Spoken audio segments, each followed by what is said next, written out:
Siapa yang tidak pernah merasakan nikmatnya mie ayam? Mie dengan kuah atau tanpa kuah menggunakan topping berupa ayam cincang serta pangsit goreng, ditambahkan dengan kaldu ayam serta taburan bawang goreng, membuat semakin lezat menyantap mie ayam, serta membuat selera makan menjadi semakin menjadi. Maka tak heran peluang usaha dari mie ayam sangat menggiurkan untuk dijalankan karena keuntungan yang bisa diperoleh sangat menjanjikan. Bagi Anda yang ingin memulai usaha dengan berbisnis mie ayam, maka Anda harus memperhatikan beberapa tips agar usaha Anda berjalan dengan lancar dan berikut Biz Update merangkumnya untuk Anda. Kunci utama dari suksesnya bisnis mie ayam yang berkualitas adalah bahan baku yang digunakan. Anda bisa menggunakan bahan baku dengan kualitas terbaik dan premium. Selain membuat cita rasanya lebih lezat, bahan baku berkualitas juga dapat menjamin kesehatan para konsumen. Bayangkan saja, bila bahan yang digunakan memiliki kualitas yang kurang baik, maka dapat mengganggu kesehatan bagi para konsumen. Kemudian, Anda juga perlu untuk menentukan siapa target pasar yang akan membeli dari usaha mie ayam Anda. Misalnya saja target tersebut adalah untuk mahasiswa, ibu rumah tangga, orang yang bekerja, dan sebagainya. Pada saat menentukan target pasarnya, pastikan pula harga yang akan dipasarkan nantinya. Jangan sampai harga tersebut terlalu tinggi agar tidak membebani target pasar, sehingga membuat bisnis mie ayam Anda tidak ramai.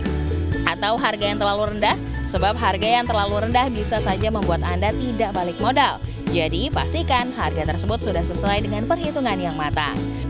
Selain menentukan target pasarnya, hal yang wajib diperhatikan lainnya adalah memilih lokasi usaha yang tepat. Memilih lokasi ini menentukan ramai atau tidaknya bisnis mie ayam yang Anda rintis nantinya. Anda bisa memilih lokasi yang ramai dan menjadi tempat yang sering dikunjungi oleh masyarakat. Misalnya saja tempat tersebut dekat dengan kampus ataupun dekat dengan perkantoran. Setelah faktor tersebut sudah ditentukan, maka Anda pun wajib mempertahankan cita rasa mie ayam Anda. Usahakan mie ayam tersebut memiliki ciri khas tersendiri dan berbeda dari yang lain termasuk kompetitor Anda. Lalu lakukanlah inovasi baru untuk setiap menu yang ditawarkan. Tujuannya adalah tidak lain untuk menarik minat konsumen. Dalam hal ini adalah konsumen baru yang belum pernah membeli mie ayam Anda. Dalam usaha apapun, strategi pemasaran maupun promosi penting untuk dilakukan termasuk mie ayam. Anda bisa memanfaatkan media sosial untuk mempromosikan usaha mie ayam Anda, lalu untuk menarik calon konsumen bisa gunakan promosi lainnya. Misalnya saja potongan harga untuk beberapa pembeli pertama selama beberapa hari. Itulah tadi beberapa tips untuk memulai usaha mie ayam. Bagaimana? Apakah Anda tertarik untuk mencobanya? Semoga informasi yang kami berikan bisa menambah wawasan dan manfaat untuk Anda ya pemirsa.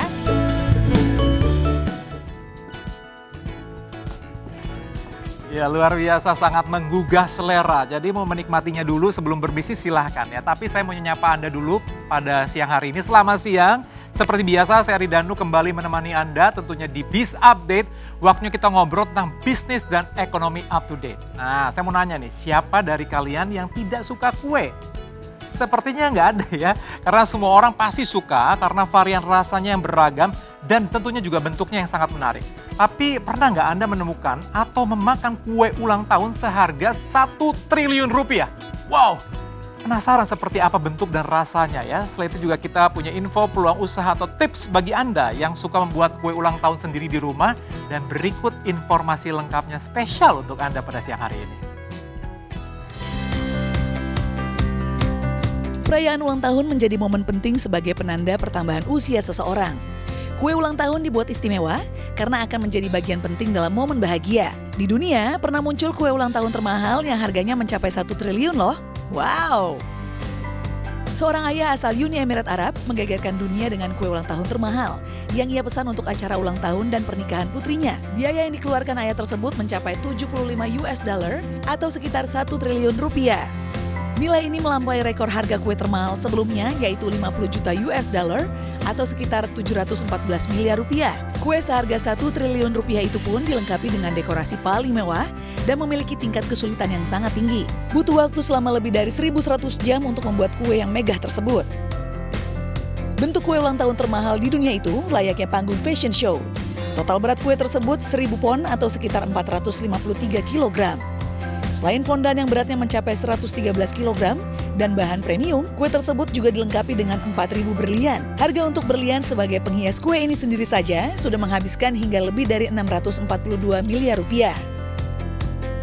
Memulai bisnis kue ulang tahun Bisa jadi salah satu pilihan usaha untuk kamu yang doyan banget membuat kue. Untuk tahu peluang dan bagaimana memulai bisnis kue ulang tahun ini, berikut ini Biz Update punya ulasannya. Bisnis kue ulang tahun memang memiliki daya tarik yang cukup tinggi, bahkan tidak ada matinya. Hal ini disebabkan karena kue ulang tahun merupakan salah satu jenis kue yang bisa digunakan untuk banyak kepentingan. Inilah yang menyebabkan kue ulang tahun menjadi salah satu jenis produk yang sangat menguntungkan untuk dijual atau digunakan untuk memulai usaha. Dengan menggunakan kue ulang tahun, Anda juga bisa memulainya dari bisnis rumahan hingga kafe atau toko kue. Salah satu cara memanfaatkan kue ulang tahun untuk berbisnis adalah dengan membuat bisnis kue ulang tahun dengan level rumahan. Biasanya bisnis kue ulang tahun rumahan adalah bisnis ibu rumah tangga atau ibu bekerja yang memiliki kemampuan memasak terutama baking. Salah satu hal yang penting untuk memulai bisnis kue ulang tahun rumahan adalah mengenai cara pemasarannya. Karena pemasaran kue ulang tahun yang dibuat dengan sistem rumahan ini hanya dari mulut ke mulut, maka kamu harus memastikan kualitas kue ulang tahun yang kamu buat sesuai dengan standar yang diharapkan konsumen. Selain itu, kamu juga bisa menggunakan media sosial sebagai strategi pemasaran agar dapat membantu Anda untuk menjangkau pasar yang lebih luas.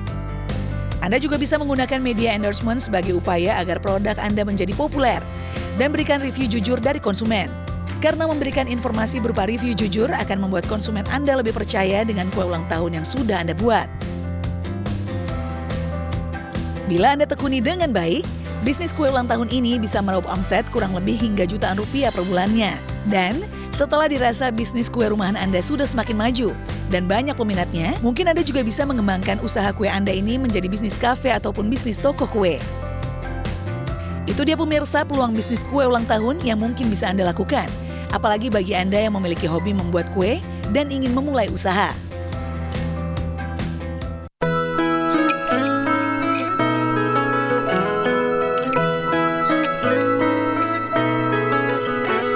Berawal dari hobi bercocok tanam, sampai bisa menjadikannya suatu peluang usaha yang menjanjikan. Apalagi saat pandemi COVID-19 ini, seseorang menjadi lebih kreatif lagi demi mendapatkan penghasilan untuk membantu perekonomian sehari-hari. Koleksi tanaman hias semakin diminati saat pandemi COVID-19. Banyak jenis tanaman hias, mulai dari harga murah hingga yang menguras kantong. Ada 5 jenis tanaman hias dengan harga selangit dan banyak diburu masyarakat. Yang pertama, anggrek hitam Papua. Tanaman ini menjadi salah satu tanaman hias yang terancam punah. Anggrek ini hidup di pedalaman hutan dan sulit dibudidayakan di luar habitat aslinya. Bentuknya yang menarik dengan warna hitam legam dan putih merah cerah, tentu membuat banyak kolektor ingin memilikinya. Tidak heran tanaman hias ini harganya selangit, harganya bisa dibanderol hingga 100 juta rupiah. Yang kedua, bonsai kimeng. Pesona bonsai mungkin bisa dibilang tak pernah padam. Tanaman hias bonsai dikenal memiliki harga yang relatif stabil.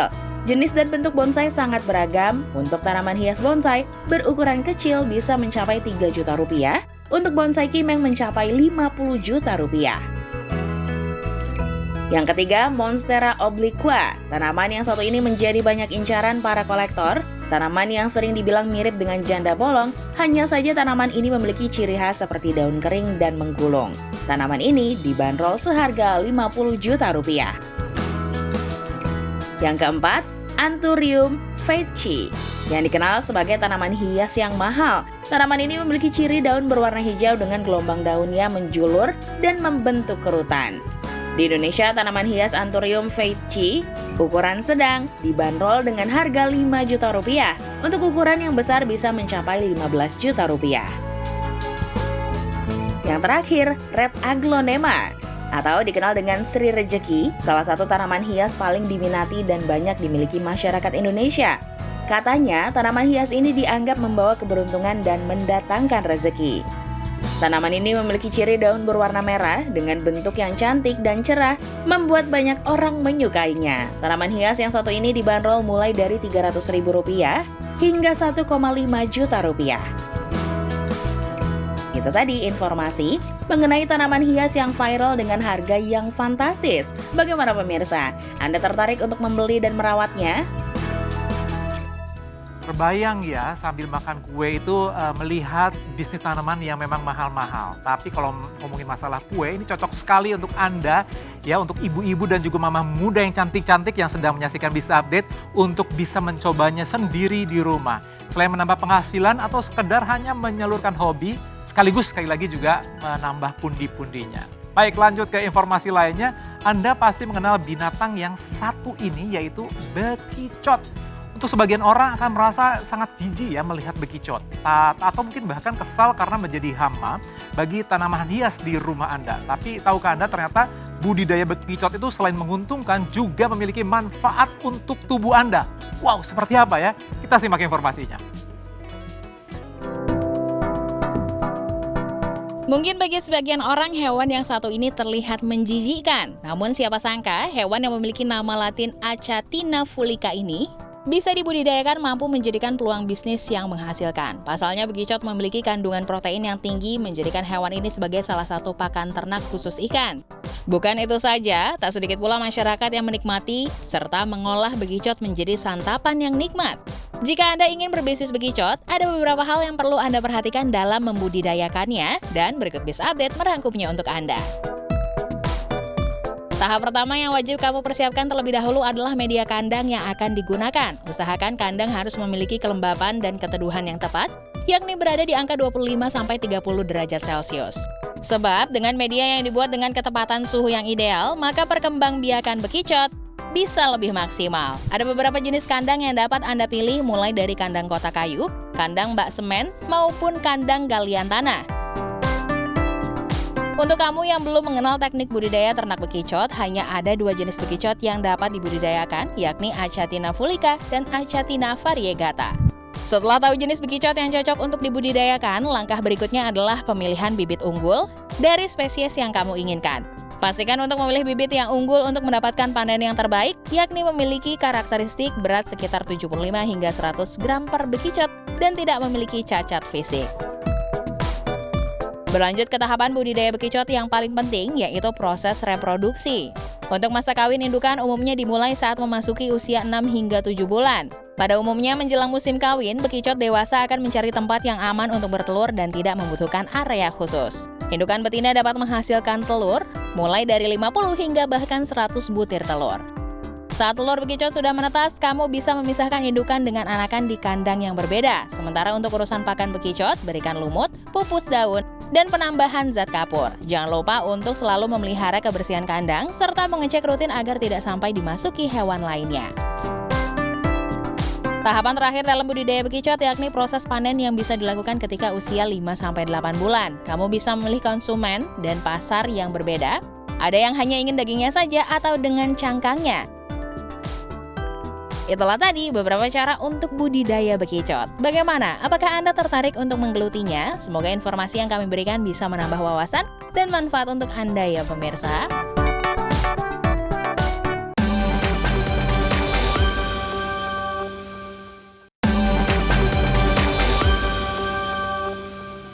Ya, kembali lagi bisa update. Bagi Anda yang suka makan kangkung, mulai saat ini sudah saatnya Anda berpikir untuk tidak hanya mengkonsumsinya saja, tapi memiliki ladang kangkung sendiri.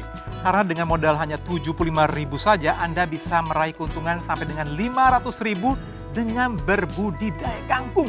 Luar biasa sekali ya. Namun sayang, informasi ini sekaligus menutup perjumpaan kita pada siang hari ini. Saatnya saya Arif Danu pamit mau makan kangkung ya. Jangan lupa juga untuk menjaga kesehatan dengan rajin mencuci tangan, menggunakan masker, dan tentu saja hindari keramaian. Dan tetap saksikan Bisa Update setiap hari Senin sampai dengan Jumat pada pukul 12.30 waktu Indonesia Barat, tentunya hanya di iNews. Sampai jumpa.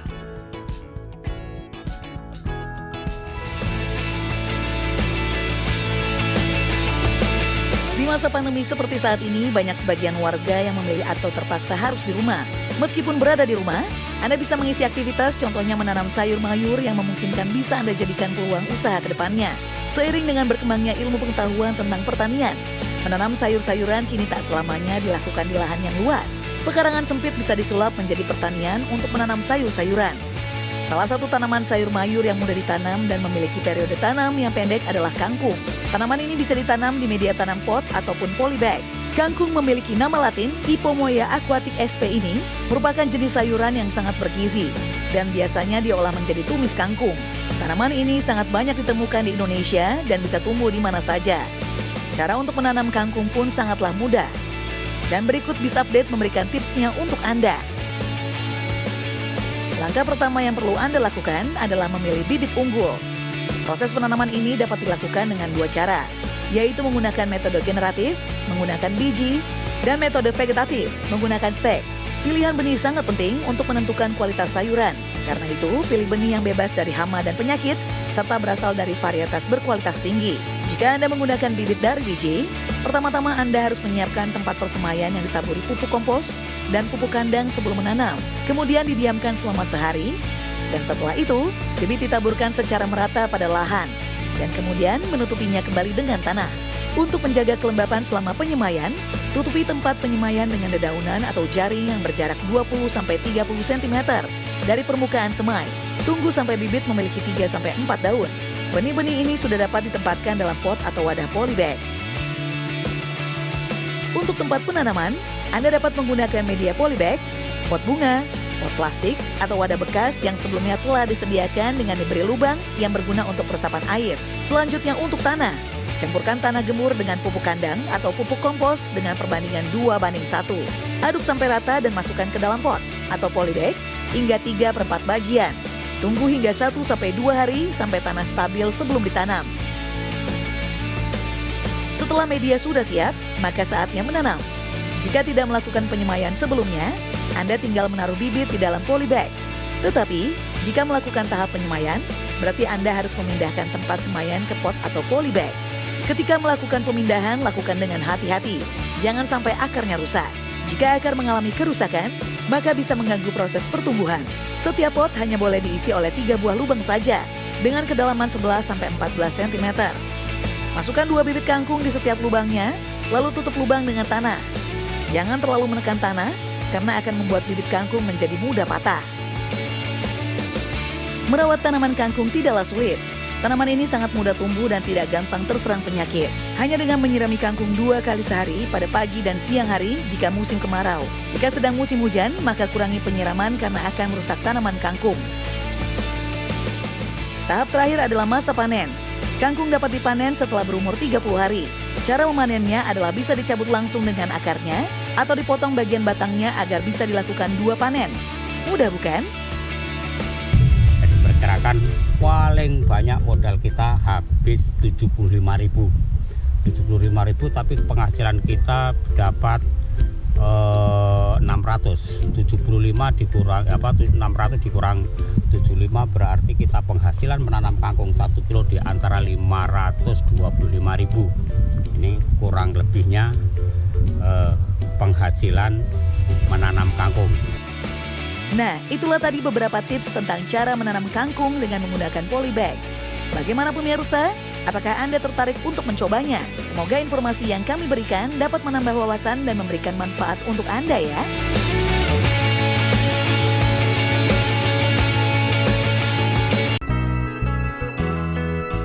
Pandemi virus corona yang meluas begitu cepat tentunya ikut mempengaruhi perputaran roda ekonomi. Banyak pengusaha yang bangkrut, karyawan di PHK hingga dirumahkan. Alhasil jumlah pengangguran pun meningkat. Pada akhirnya pandemi COVID-19 membuat sebagian masyarakat banyak memilih aktivitas di rumah saja, sehingga memanfaatkan waktu luang untuk menyalurkan bakat, hobi, dan aktivitas baru lainnya saat pandemi. Salah satu cara untuk mendapatkan penghasilan tambahan dengan melakukan budidaya lobster. Lobster air tawar mulai dikenal masyarakat sejak tahun 2000. Lobster ini berasal dari Australia, tepatnya Queensland. Dengan penampilannya yang cantik, awalnya lobster ini dijadikan sebagai hiasan akuarium. Karena manfaat dan rasanya yang gurih, tidak jauh berbeda dengan lobster air laut, maka lobster ini lambat laun dikonsumsi hingga laku di pasaran. Membudidaya lobster air tawar ini sebenarnya terbilang cukup mudah dan tidak memerlukan lahan yang besar. Mau tahu bagaimana cara budidaya lobster? Langkah yang pertama, menciptakan kualitas lobster yang baik. Harus diawali dengan tahapan pembibitan yang memenuhi standar mutu tinggi. Pastikan untuk tidak melakukan pemilihan indukan sedarah karena bisa berpotensi merusak hasil benih lobster. Usia minimal untuk bisa digunakan sebagai indukan adalah 6 bulan dan memiliki tampilan yang cerah dan menawan. Yang kedua, budidaya lobster air tawar dikenal cukup mudah. Bisa dilakukan memakai media kolam terbuka atau akuarium berukuran 100 x 50 x 30 cm. Pastikan selalu membersihkan akuarium atau kolam dari kotoran agar tidak menimbulkan zat-zat berbahaya. Untuk pemberian pakan sebanyak 2 kali sehari, yaitu pagi dan siang hari. Yang ketiga, perbandingan jumlah jantan dan betina yang akan dikawinkan dalam satu kolam.